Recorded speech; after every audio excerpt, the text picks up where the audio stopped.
उनके शब्द हैं कि चिराग मॉडल की वजह से हमारा ये हर्ष हुआ। तो भाई जिसने चिराग मॉडल बनकर आपकी ये टीम का ये हाल कर दिया, तो आज तो वो चिराग मॉडल मजबूती से एनडीए गठबंधन के साथ है। उस वक्त तो अकेले आपके आधे से ज़्यादा प्रत्याशियों को चिराग पासवान ने हरा दिया। तीसरे नंबर की पार्टी आप बिहार में बन गए। एक ज़माना था जब आप सत्ता निर्धारित करते थे, आज आप दूसरों की कृपा पर मुख्यमंत्री बने हुए हैं। कुछ समय पहले तक भाजपा की कृपा पे बने हुए थे, आज आप राजद की कृपा पे बने हुए हैं। तो ऐसे में वो बिहार में विकास की बात करेंगे, भाई ये तो मूलभूत ज़रूरतें आपको वैसे भी बाय डिफ़ॉल्ट करनी है, किसी भी सरकार को करनी है। नली गली बनानी है, नल जल आपको देना है। आपके सरकारी एजेंडे में IT जॉब, IT सेक्टर्स होना चाहिए था, इंडस्ट्रियलाइजेशन होना चाहिए था। बिहार को विकसित राज्य बनाने को लेकर इंफ्रास्ट्रक्चर डेवलपमेंट प्लान्स होने चाहिए थे, एजुकेशनल हब होना चाहिए था। पर जिस प्रदेश का मुख्यमंत्री खुद अपने मोतियाबिंद के ऑपरेशन के लिए दिल्ली जाता हो इलाज कराने के लिए, उस प्रदेश की स्वास्थ्य व्यवस्था चरमराई। देख लीजिए भाई, हम लोग आरा में हम लोग गए थे, उस दिन हम लोगों ने पदयात्रा की, 9 दिन में 9 हत्याएं। अरवल जैसी घटना 21वीं सदी में हम लोग जी रहे हैं। माँ बेटी प्रशासन के पास जाती रही, दरवाजे खटखटाती रही कि हम लोग को बचाइए, हम लोग को बचाइए, और ये लोग आंख मूंद कर सोए रहे, तभी ये घटना घटी, जला दिया गया उन लोग को। और उसके बाद प्रशासन खामोश रहता है। अभी हम लोग 5 तारीख को अरवल में हम लोग पदयात्रा कर रहे हैं, सिवान में ये घटनाएं हो रही हैं। भाई मैं प्रधानमंत्री जी का बहुत ज़्यादा, मतलब हद से ज़्यादा मैं उनका सम्मान करता हूँ, और कई कारण रहे हैं। मेरा उनके साथ पिछले 8-9 सालों का जो एसोसिएशन रहा है, 2014 में जब वो प्रधानमंत्री पद के दावेदार थे, तब से लेकर अभी तक मैं उनकी सोच, उनके विचारों से मैं प्रभावित रहा हूँ, और मैं आज भी मैं उनकी सोच, उनकी नीतियों से प्रभावित हूँ। भले मैं एनडीए में था, नहीं था, या कल को संभवतः अगर मैं किसी और गठबंधन में चला भी जाऊँ, अगर मैं किसी और अलायंस में मैं जाता भी हूँ, तब भी मेरा वो व्यक्तिगत लगाव मेरे प्रधानमंत्री की तरफ वो हमेशा रहेगा। मैं उनकी कार्यशैली से ज़्यादा उनके व्यक्तित्व से मैं हमेशा से मैं प्रभावित रहा। बिहार में एक युवा नेता जो सबसे ज़्यादा घूम रहा है, बिहार के अलग अलग ज़िलों में पहुंच रहा है, लोगों के दुख दर्द को बांट रहा है, उसको लेकर के उसी के परिवार के लोग सवाल पूछ रहे हैं, कह ये रहे हैं कि उनकी स्थिति है क्या। दरअसल हम बात कर रहे हैं चिराग पासवान की, जो कि लोजपा रामविलास के राष्ट्रीय अध्यक्ष हैं। चिराग जी, आप ही के परिवार के लोग आपके बारे में ये बात कर रहे हैं, जब आप पूरे बिहार में घूम रहे हैं तो आपके बारे में ये पूछा जा रहा है कि चिराग पासवान किस तरफ खड़ा है, क्योंकि आपकी तुलना एक जानवर से की है। मैं थोड़ा शब्द बोलूँ थोड़ा ज़्यादा भारी हो जाएगा, लेकिन वो कह रहे हैं कि जैसे वो सड़क वाला जो जानवर होता है ना, तो उसको पता नहीं होता है कि वो राइट है कि लेफ्ट है, जाना किधर है, वैसी स्थिति आपकी है। ये आपके चाचा कह रहे हैं, आपके अपने सगे चाचा के शब्द हैं आपके लिए। भाई कोई फ़र्क नहीं पड़ता, उम्र में, रिश्ते में, तजुर्बे में, हर लिहाज से वो मुझसे बड़े हैं। अधिकार है उनके पास मेरे बारे में कुछ भी कहने का। पर हकीकत में भाई मैं बहुत आगे निकल चुका हूँ। मेरी ये लड़ाई ही नहीं है, मुझे इन सब चीज़ों में उलझना ही नहीं है। मैंने एक लंबा समय मैंने गंवाया है, घर परिवार, रिश्तेदारी, इन सब चीज़ों में। पर बदले में जब मुझे सबसे ज़्यादा ज़रूरत थी घर की, परिवार की, मेरे पिता के निधन के बाद जब मुझे कंधे की, सहारे की ज़रूरत थी, जब उसी वक्त कोई मेरे साथ खड़ा नहीं रहा, तो आज तो मेरे पिता के आशीर्वाद से मैं बहुत बेहतर परिस्थिति में हूँ। और ख़ास तौर पे बिहार की जनता ने जिस तरीके से इन कठिन परिस्थितियों में मेरा साथ दिया, मेरी जवाबदेही उनकी तरफ ज़्यादा बनती है। मैं उनके प्रश्नों का जवाब मैं ज़्यादा दूंगा। वो मुझे जानवर कहें, सड़क पे मरने वाला लवारिस कहें, जो उनको कहना, मुझे कोई इससे फ़र्क नहीं पड़ता। बट हाँ, मेरी लड़ाई अलग है भाई। मैं एक लंबी लड़ाई के साथ निकला हूँ, बिहार को फर्स्ट, बिहारियों को फर्स्ट बनाने की सोच के साथ निकला हूँ। ऐसे में जनता के बीच रहकर उनकी समस्या का समाधान ढूंढना, उनके दुख को, उनके दर्द को बांटने का प्रयास करना, ये मेरी प्राथमिकता है। चाचा जो कहना चाहें मेरी सर आँखों पर। लेकिन किधर हैं आप? वो सवाल तो ये पूछ रहे हैं ना कि चिराग पासवान किधर हैं। मतलब चिराग पासवान ना उनके साइड में है, ना वो अभी तक बीजेपी वाले साइड में जा पाए। आपको एजेंट तक कहा जा रहा है, मतलब कि विपक्ष के लोग कह रहे हैं, जदयू वाले कह रहे हैं, तेजस्वी यादव की पार्टी कह रही है कि चिराग पासवान की तो पहचान अब बीजेपी के एजेंट के तौर पर है। जब जब बीजेपी की कश्ती फंसती है बिहार में, चिराग पासवान आ जाते हैं बचाने के लिए। चिराग पासवान ने जिस दिन साइड तय कर ली, उस दिन सबसे ज़्यादा परेशानी मेरे चाचा जी को ही होगी। बहरहाल ये अभी तमाम बातें, जैसा मैंने कहा, मेरे लिए प्राथमिकताओं में नहीं है। मैं बिहार फर्स्ट, बिहारी फर्स्ट को लेकर आगे बढ़ रहा हूँ। गठबंधन मैंने शुरू से कहा था कि मेरे लिए अभी गठबंधन, भाई मैं गठबंधन तब करूँगा ना जब मैं किसी गठबंधन को लाभ दे सकूँ। इन लोगों ने तो जो षड्यंत्र रचा था उसमें पूरी इन लोगों की कोशिश थी कि चिराग पासवान की राजनीतिक हत्या कर दी जाए, और उसमें कोई कोर कसर, बड़ी बड़ी शक्तियों ने कोई उसमें कसर नहीं छोड़ी थी। आज बिहार की जनता के आशीर्वाद से, मेरे पिता के आशीर्वाद से और पार्टी के नेता कार्यकर्ताओं के संघर्ष से आज पुनः पार्टी उस परिस्थिति में पहुंची है जहां पे लोग चाहते हैं कि हम उनके साथ अलायंस करें या उनके साथ आकर उनके प्रत्याशियों के लिए हम प्रचार करें। बहरहाल ये फैसला अभी लोक जनशक्ति पार्टी रामविलास के द्वारा उपचुनाव को लेकर किया गया है, समर्थन देने को लेकर कि इन उपचुनाव में लोक जनशक्ति पार्टी रामविलास एनडीए के प्रत्याशियों का समर्थन करेगी। गठबंधन एक गंभीर विषय है, गठबंधन की घोषणा यकायक नहीं की जा सकती। मैं अब मुख्यमंत्री नीतीश कुमार तो हूँ नहीं कि 6 महीने इस गठबंधन में रहूँ, 6 महीने उस गठबंधन में रहूँ। जिस भी गठबंधन में जाने का फैसला पार्टी करेगी, तमाम परिस्थितियों पे चर्चा करते हुए, तमाम विषयों पे चर्चा करते हुए ही उसकी घोषणा करेंगे। पर हाँ, इट्स इन द प्रोसेस, ये बात मैं पहले भी मैं कह चुका हूँ। भारतीय जनता पार्टी से गठबंधन को लेकर भी कई विषयों पर चर्चा चल रही है और जिस दिन ये चर्चा पूरी हो जाएगी उस दिन घोषणा कर देंगे। बट जो लोग बार बार इस सवाल का जवाब जानना चाहते हैं, उस घोषणा से परेशानियाँ उन्हीं लोगों की बढ़ेंगी। तो शर्त क्या रखी है चिराग पासवान ने बीजेपी से? मतलब क्या चाचा को किनारे करेंगे? उस गुट को जिसको मान्यता दी गई, उस गुट को जिसने चिराग पासवान की पार्टी को तोड़ दिया, उस गुट के साथ वो साथ चलते रहे। उसमें बीजेपी भी उस वक्त साथ में थी जब नीतीश कुमार के खिलाफ आप चुनाव में थे, और आपके ऊपर ये तक आरोप लगा कि मतलब आप बीजेपी के बीटिंग के तौर पे काम करें। ललन सिंह ने तो ये तक कहा कि आप जो है मतलब बीजेपी के मतलब एजेंट हैं और आरसीपी और आप दोनों के अलग नहीं हैं।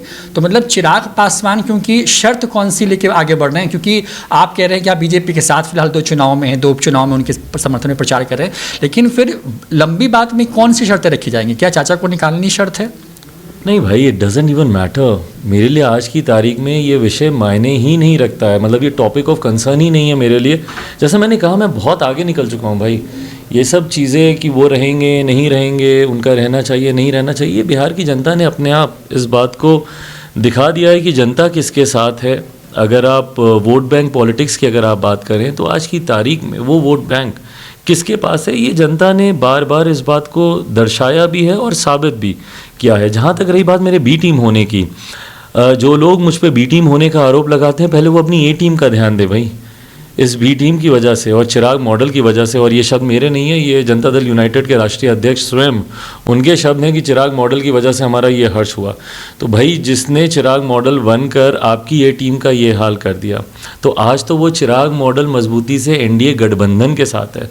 उस वक्त तो अकेले आपके आधे से ज़्यादा प्रत्याशियों को चिराग पासवान ने हरा दिया। तीसरे नंबर की पार्टी आप बिहार में बन गए। एक ज़माना था जब आप सत्ता निर्धारित करते थे, आज आप दूसरों की कृपा पर मुख्यमंत्री बने हुए हैं। कुछ समय पहले तक भाजपा की कृपा पे बने हुए थे, आज आप राजद की कृपा पे बने हुए हैं। तो ऐसे में जो लोग चिराग पासवान को बी टीम बोलते हैं, वो मेरी टीम की चिंता करने की बजाय अपनी ए टीम की अगर वो चिंता करते तो मुझे लगता है कि शायद वो अपने आप को बेहतर परिस्थिति में लाने के काबिल बन पाएंगे।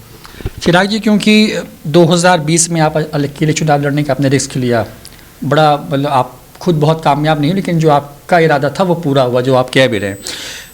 3 साल अब होने को है मतलब आपकी इस पूरी यात्रा के, खुद अकेले चलने को लेकर के। चिराग पासवान कितने मजबूत हैं? क्या 2005 में जो लोजपा थी जिसके पास सत्ता की चाबी थी, क्या चिराग पासवान अब इतना घूम चुके हैं, उनको अभी लग रहा है कि नहीं, जो उनके साथ जो एक वोट बैंक है, चाहे वो युवा हो या फिर एक जाति विशेष का जो वोट बैंक हो, क्या वो इतना इंटैक्ट है चिराग पासवान के साथ में कि चिराग के पास वो चाबी है? और शायद यही मजबूरी है कि बीजेपी भी अब चिराग को मतलब अंडर एस्टिमेट नहीं करने की स्थिति में?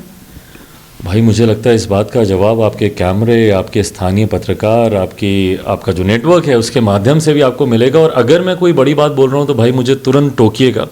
पर आज की तारीख में जहाँ पे मैं जा रहा हूँ, जिस तरीके का एक अपार जन सैलाब, एंड आप स्वतंत्र हैं भाई मुझे टोकने के लिए अगर मैं जन सैलाब एक बड़ा शब्द का इस्तेमाल कर रहा हूँ, बट वो तस्वीरें दिखती हैं, लोग जिस प्यार के साथ, जिस उत्साह के साथ और जिस विश्वास के साथ आज बिहार फर्स्ट, बिहारी फर्स्ट, पुनः टोकी अगर मैं बड़ी बात कह रहा हूँ, घर घर तक पहुँचा है।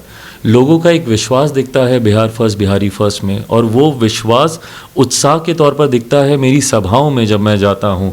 तो ऐसे में यकीनन ये मेरे भी विश्वास को बढ़ाता है कि आज की तारीख में परिस्थितियाँ बहुत ज़्यादा बदली हैं। बिहार एक विकल्प की तलाश कर रहा है भाई। आज की तारीख में जो लोग सरकार में बैठे हैं, कैसे दावे करेंगे ये लोग बिहार के विकास की? 32 साल दिए हैं भैया बिहारियों ने इन लोगों को। 15 साल तक हम लोगों ने लालू जी, राबड़ी जी का हम लोगों ने शासन देखा, लगभग 2 दशक होने को आए हैं मुख्यमंत्री नीतीश कुमार जी से। आज अगर मुख्यमंत्री से सवाल नहीं बनता तो किससे सवाल बनता है? आज ये लोग बोलते हैं कि भैया हम लोग नौकरियां देंगे, ये देंगे। एक योजना बताएं ना, रोजगार के अवसर उत्पन्न करने की मेरी मुख्यमंत्री जी की क्या योजना है? भाई जिनकी सरकारी योजना, जिनका गवर्नमेंट एजेंडा नली गली बनाना हो, वो बिहार में विकास की बात करेंगे। भाई ये तो मूलभूत जरूरतें आपको वैसे भी बाय डिफॉल्ट करनी है, किसी भी सरकार को करनी है। नली गली बनानी है, नल जल आपको देना है। आपके सरकारी एजेंडे में आईटी जॉब, आईटी सेक्टर्स होना चाहिए था, इंडस्ट्रियलाइजेशन होना चाहिए था।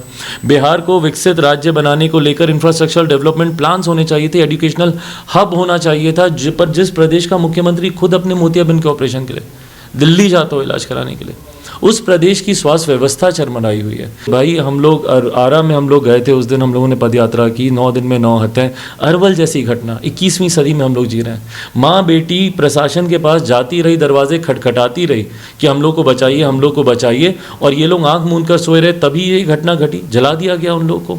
और उसके बाद प्रशासन खामोश रहता है। अभी हम लोग 5 तारीख को अरवल में हम लोग पदयात्रा कर रहे हैं, सिवान में ये घटनाएं हो रही हैं। तो कह रहे हैं ना कि एक्शन होता है, मतलब घटना और रिएक्शन तो कर ही रही है पुलिस ना। कल भी नीतीश कुमार ने कहा है कि घटना हो गई है, सबको छोड़ेंगे नहीं। चैलेंज करता हूं मुख्यमंत्री नीतीश कुमार जी को कि मुझे बता दें कि कितने कन्विक्शंस हुए हैं पिछले 2 साल, 3 साल, 4 साल। मैं आपसे 20 साल का हिसाब नहीं ले रहा, आप मुझे पिछले 2 साल, 3 साल, 4 साल, 5 साल में बता दें कितनी हत्याएं हुई हैं और कितने लोग कन्विक्ट हुए हैं, कितने लोगों को सज़ा मिली है।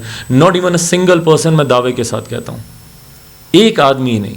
बड़ी से बड़ी हत्याएं होती हैं भाई, पटना शहर में हुई हैं हत्याएं, जिसके बारे में लोग सड़क पर उतरे हैं, आक्रोशित हुए हैं, सिर्फ लीपापोती करके दिखाने के लिए 1-2 लोगों को गिरफ्तार, और उसके बाद तथ्यों के अभाव में उन लोगों को भी छोड़ दिया जाता है। किसी के ऊपर चार्जशीट नहीं होती है, किसी को सज़ा नहीं मिलती है। जघन्य अपराध हुए हैं हमारे प्रदेश में। तो ये सवाल मुख्यमंत्री जी से नहीं तो किससे? तो आज की तारीख में भाई 20 साल से जो प्रदेश के लगभग मुख्यमंत्री हों, उनसे सवाल नहीं तो कौन? और उसके बाद ये लोग जब साथ में आते हैं, जंगलराज भैया किसने दिया टर्म? चिराग पासवान का तो दिया हुआ टर्म नहीं है ये मुख्यमंत्री खुद बोलते थे जंगलराज, लालू जी के एरा को, यार ये जंगल राज आ जाएगा। खुद को जंगल राज का विकल्प बनाकर ये आए थे, और आज उसी तथाकथित जंगल राज के साथ मिलकर ये सरकार बना रहे हैं। तो ये इनकी नीति है, ये इनके सिद्धांत है। भाई जिनको आपने गाली दी उन्हीं के साथ आप सरकार बना रहे हैं, जिनकी नीतियों को आप कोसते थे उन्हीं के साथ आप सरकार बना रहे हैं। तो ऐसे में जनता एक विकल्प की तलाश कर रही है, और ऐसे में मुझे लगता है बिहार फर्स्ट, बिहारी फर्स्ट। और यही कारण है आज की तारीख में जहाँ मैं जा रहा हूँ लोगों का वो उत्साह और प्यार देखने को मिलता है। चिराग जी, क्योंकि आपको जब से मैं फॉलो कर रहा हूँ 15 के आसपास में से, 2015 के आसपास में जब रामविलास पासवान जी तब पहली बार नजर आए थे किसी मंच पर, और उसके बाद से लगातार आप सक्रिय होते चले गए। फिर रामविलास पासवान ने आपको लगभग पूरी पार्टी सौंप दी, फिर अचानक से उनका और अनफॉर्चुनेट वो इस दुनिया से चले गए। आपने मोदी के खिलाफ कभी कुछ नहीं कहा, प्रधानमंत्री मोदी के खिलाफ 14 से लेकर के अभी तक। मतलब चिराग पासवान को मैंने जितना देखा कि नरेंद्र मोदी की ना नीतियों की बुराई होती है, ना नरेंद्र मोदी के खिलाफ बुराई होती है। क्या आपको लगता है कि मोदी मैजिक अभी भी बरकरार है? और क्योंकि आप जब बिहार में घूम रहे हैं ऐसे वक्त में, जब तमाम जो एक तरह से कहें कि जो गणित बताता है कि वो नीतीश और तेजस्वी यादव अगर साथ में है तो मतलब बीजेपी के लिए बड़ी मुश्किल हो जाएगी। क्या चिराग पासवान जब ज़मीन पे घूम रहे हैं, इन 2 उपचुनाव में भी जब जिस तरीके से आपके पास फीडबैक आया, क्या 24 में मोदी लहर बिहार में नहीं नज़र आएगी? आपको ऐसा लगता है, या फिर लगता है कि नहीं, मतलब ये लोग कुछ कर नहीं रहे हैं तो अब विकल्प बीजेपी और चिराग की तरफ ही जनता का है? भाई मैं प्रधानमंत्री जी का बहुत ज़्यादा, मतलब हद से ज़्यादा मैं उनका सम्मान करता हूँ, और कई कारण रहे हैं। मेरा उनके साथ पिछले 8-9 सालों का जो एसोसिएशन रहा है, 2014 में जब वो प्रधानमंत्री पद के दावेदार थे, तब से लेकर अभी तक मैं उनकी सोच, उनके विचारों से मैं प्रभावित रहा हूँ, और मैं आज भी मैं उनकी सोच, उनकी नीतियों से प्रभावित हूँ। भले मैं एनडीए में था, नहीं था, या कल को संभवतः अगर मैं किसी और गठबंधन में चला भी जाऊँ, अगर मैं किसी और अलायंस में मैं जाता भी हूँ, तब भी मेरा वो व्यक्तिगत लगाव मेरे प्रधानमंत्री की तरफ वो हमेशा रहेगा। मैं उनकी कार्यशैली से ज़्यादा उनके व्यक्तित्व से मैं हमेशा से मैं प्रभावित रहा। मेरी कठिन परिस्थितियों में जिस तरीके से प्रधानमंत्री मेरे साथ खड़े रहे, मेरे पिता जब जूझ रहे थे अस्पताल में, वो सबसे कठिन दौर था मेरे लिए, मेरे परिवार के लिए। उस वक्त जिस तरीके से वो as a pillar of strength मेरे साथ, मेरे परिवार के साथ वो खड़े रहे, और उसके बाद भी कई ऐसी परिस्थितियां उतार चढ़ाव व्यक्तिगत तौर पे जब जब मेरी ज़िंदगी में भी आए, लोगों ने भले कई बार कहा हो कि अरे जब हनुमान संकट में था तब राम नहीं थे। राम उस वक्त कितना मेरे साथ थे नहीं थे मुझसे बेहतर कोई नहीं जानता। तो मेरे उनसे जो व्यक्तिगत संबंध हैं वो डे वन से जैसे थे उससे बेहतर ही हुए हैं, उसमें कहीं कोई कमी नहीं आई। और ये कारण है कि मैं हमेशा से मैं पक्षधर मैं रहा हूँ। पर हाँ, जहाँ तक रही बात मोदी मैजिक की, भाई ये मुझे लगता है शायद परिणाम ही दर्शाते हैं कि मोदी मैजिक हर बीतते समय के साथ और बढ़ता ही रहा है। परिणाम स्वरूप 2014 से बेहतर परिणाम 2019 में आए। अभी जहाँ जहाँ पे भी बाई इलेक्शंस हो रहे हैं, जिस तरीके से रिजल्ट्स आ रहे हैं, या for that matter even Gujarat के अभी जो इलेक्शंस हो रहे हैं, मैं गुजरात गया हूँ और मैं कहीं ना कहीं मैं मानता हूँ कि संभवतः इस बार भारतीय जनता पार्टी को ऑल टाइम बेटर रिजल्ट्स मिलेंगे। ये मेरा अंदाज़ा है जितना मैं गुजरात गया हूँ, जितना मैं गुजरात घूमा हूँ। जहाँ तक रही बात बिहार के परिप्रेक्ष्य में, यकीनन 2015 में एक ये प्रयोग किया गया था जहाँ पे लालू जी नीतीश जी साथ आए थे और किसी ने सोचा नहीं था कि ये दोनों साथ आएंगे। उस वक्त जनता ने ज़रूर मजबूती से इनका साथ दिया था क्योंकि एक नया प्रयोग था। पर उसके बाद जिस तरीके से मुख्यमंत्री नीतीश कुमार जी ने बार बार पाला बदलने का कार्य किया, 2017 में वापस एनडीए में आए, 2020 में फिर वापस महागठबंधन में चले गए, इस बात का खामियाजा ज़रूर उन्होंने रह रह के भुगता। 2020 में जिस चिराग मॉडल की लोग बात कर रहे हैं, वो चिराग मॉडल जन भावनाओं का प्रतीक ही था। जनता में आक्रोश था कि भैया आपको सरकार बनाने का जनादेश हम लोगों ने दिया, महागठबंधन के साथ आप चले गए एनडीए के साथ। यही जनादेश का अपमान ये आप 2020 में कर रहे हैं। 2020 का जनादेश एनडीए के लिए था, ये चले गए महागठबंधन के साथ। आप देखिएगा जैसे ही मध्यावधि चुनाव होंगे उसमें ये खामियाजा इनको भुगतने को मिलेगा ही।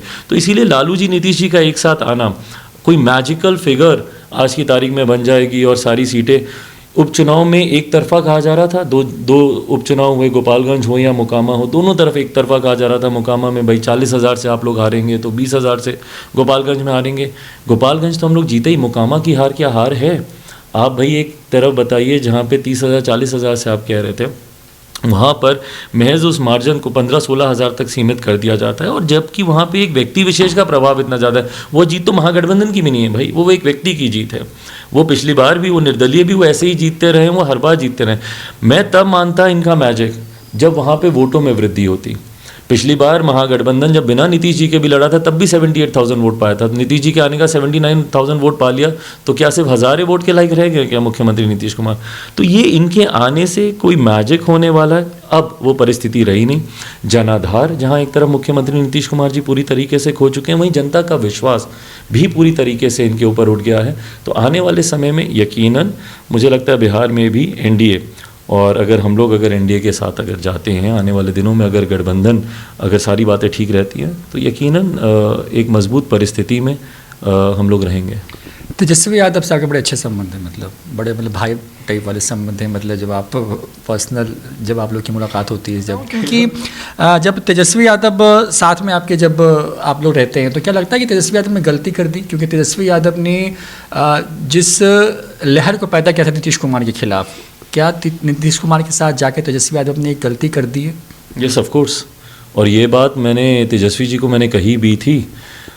मेरी जब उनसे इस अलायंस से पहले जब मेरी उनसे मुलाकात हुई थी तो उस वक्त भी आई टोल्ड हिम कि ये गलती मत करना कभी। जिनके लिए नो एंट्री का बोर्ड दिखाने की बात हो, या हर मन से आप कह रहे हैं कि भाई एफिडेविट मुझसे साइन करा लो, अगर मैं गया तो मैं भी पलटू कहलाऊँगा, कई बातें तेजस्वी जी ने उस वक्त कही थी और मैंने भी उनसे यही आग्रह किया था। ये उस दौर की मैं बात कर रहा हूँ जब लालू जी कह रहे थे कि तेजस्वी चिराग एक साथ आएँ, और मुझे उस वक्त भी यही अप्रीहेंशन होता था कि भाई मैं सोच भी नहीं सकता क्योंकि कल को अगर आप लोग मुख्यमंत्री जी के साथ चले गए, क्योंकि मेरे लिए उनके साथ किसी भी तरीके का समझौता करना संभव ही नहीं है। तो उस वक्त मैं उनको मैं ज़रूर इस बात को मैं कहता था। ऐसे में विश्वसनीयता पे सवाल उठते हैं, आपकी क्रेडिबिलिटी क्वेश्चन में आ जाती है। और ख़ास तौर पे तब जब आप अभी यंग हैं, आपको अगले 30 साल 40 साल की आपको राजनीति करनी है, ऐसे में भविष्य में हमेशा आपके इतिहास पे उंगली उठाई जाएगी कि भाई वो मौका था आपके पास, उस मौके में संघर्ष करने की बजाय आपने समझौता करना चुना, जो कि ज़रूरी नहीं था। भाई चिराग पासवान को समझौता ही करना होता राजनीतिक लाभ के लिए तो भाई 2020 सबसे आसान था मेरे लिए। मेरे पिता का निधन हुआ था, मैं सरेंडर करता कि भाई मैं नहीं चुनाव लड़ सकता, मेरी मानसिक परिस्थिति ऐसी नहीं है, मैं सरेंडर करता। मुख्यमंत्री जी के सामने 15 सीटें दे रहे थे, 12-13 मेरे विधायक जीतते, 2 बिहार में मंत्री बनते, मैं खुद आज केंद्र सरकार में मंत्री होता। पर अगर ये मैं करता तो मैं बिहार की जनता को क्या मुंह दिखाता कि भाई कल तक तो बड़ा नीतीश बोलते थे कि भाई भ्रष्टाचार किया है, ये किया है, वो किया है, और आज इनके साथ मिलकर आप सरकार चला रहे हैं। तो ये समझौते जब आप आज करते हैं, इसका असर आने वाली आपकी राजनीति पे होता है। और जब मैं बोलता हूँ आपको 30 साल 40 साल की राजनीति करनी है, यंग हैं, युवा हैं आप, तो ऐसे में आपकी क्रेडिबिलिटी क्वेश्चन होती है।